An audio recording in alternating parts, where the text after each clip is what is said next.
Well, our children didn't fail us. We failed them. National math and reading scores are here, marking COVID-19's impact on America's education. I want to get straight to Jeff Flock in Philadelphia with the details. Jeff, how does the report card look? It was a report card, Jackie. If you'd brought it home to your parents, they'd have spanked you, I think. It was not good at all, both for reading and math progress. This is called the National Educational Assessment of Performance. There was very little good performance out there. Both reading and math, 4th and 8th graders tested.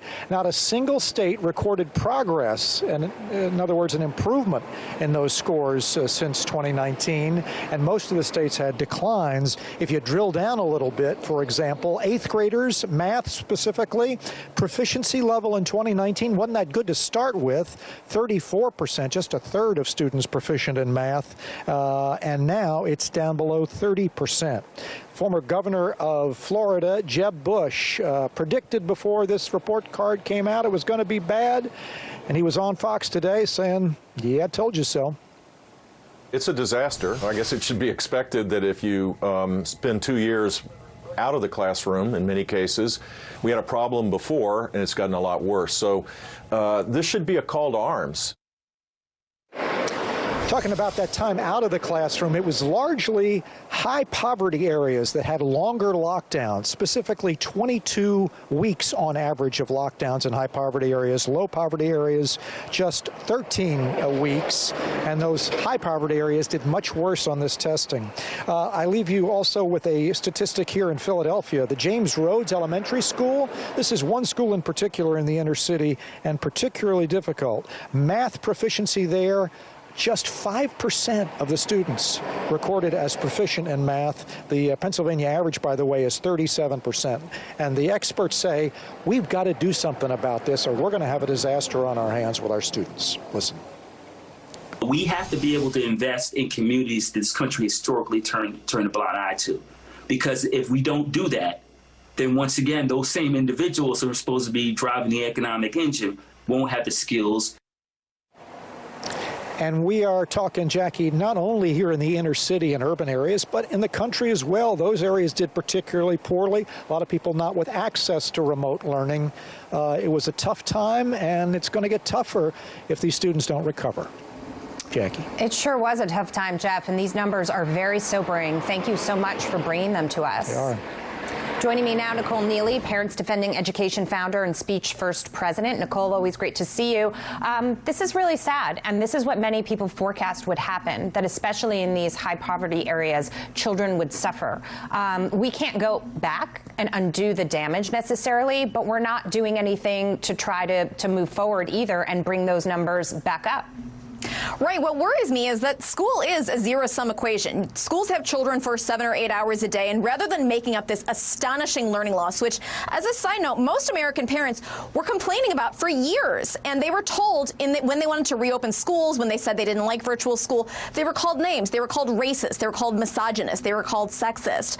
But yeah, we were right. We knew that our children were failing, and rather than making up that learning loss, what we see schools doing now is they're spending that finite time, those finite resources, in doing programming on social justice issues, on activism, on feelings, on social and emotional learning. We want our children to be proficient. We want them to read and write and do math and science. But schools are not doing that with the time they have with our children, and we are going to have a lost generation of American school children. And Nicole, as these numbers are coming out and the reality of the damage that was done as a result of lockdowns becomes fact rather than conjecture, Dr. Fauci is now saying, nope, I didn't have anything to do with this. Watch this. Was it a mistake in so many states and so many localities to see schools closed as long as they were? They always come back and say Fauci was responsible for closing schools. I had nothing to do. I mean, let's get down to the facts. I mean, he was pro-lockdown. He was for everybody staying home so as not to spread the virus. He was for masks. He was for all of these different things. And now that we're seeing the evidence that it's actually harmed our children, he's rewriting history. It is absolutely rewriting history, and we are sick of being gaslit. We remember him saying schools have to be closed. A few weeks ago, he said, yeah, of course there was going to be collateral damage. This is not a break a few eggs to make an omelet kind of situation. Again, we have a lost generation of American school children that just stopped showing up during the pandemic, and this disproportionately hurt disadvantaged students. So the same people, equity warriors who have been screaming DEI from the rooftops for 2 years, are the same ones that have disproportionately hurt those students. How dare he? And Nicole, this is going to be a huge issue going into the midterms as well, especially for parents, for suburban mothers. Those were people who, switched their vote and left the Trump camp, some of them, to vote for President Biden. But the midterms are in some ways going to be a referendum on Biden and the Democrats in general. On CBS, there was a parental focus group, Republicans and Democrats, and they both sounded off on this issue. Listen. We should be pushing the actual school studies. Math, social studies, science, not,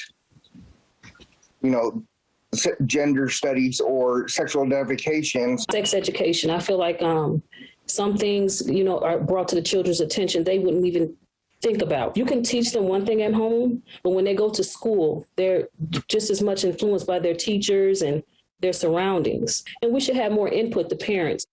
So this is an issue, right? We've discussed the notion of teaching sex education very early. That was a big debate in Florida. Governor DeSantis said, nope, you're not going to do it here. He was called out for that. Then, rewinding back a little bit, critical race theory has been a huge issue. If you spoke up as a parent at a school board meeting, you were racist, you were terrorist, all kinds of things. But these are the issues parents care about and what they will be voting on as they head to the polls. Yes, we as parents care about our children. This transcends racial lines. It transcends political lines. The default setting when we send our children to school and drop them off is we expect them to learn and be safe. And on both of those counts, America's schools have failed us as families. And we are not going to back down because these are our children. No matter what politicians may say, these are not the community's children. These are not the country's children. They're my children. And these administrators will not be there after my child graduates to pick them up off the bathroom floor. I will. Yet we see schools that are undermining this relationship and not teaching them. And that's why so many parents are mad. And I think that's why we're going to see a lot of parents getting out and voting on this issue. Yeah, and we've cited studies on this program before, Nicole, that talk about the economic damage that this will have for the country as these kids move forward, being behind in their critical thinking, their math, and their reading skills, when countries like China were doing none of the things that we were doing. Instead, they were continuing with their discipline and making sure that their kids got ahead. Nicole, great to see you. Thank you. Thank you.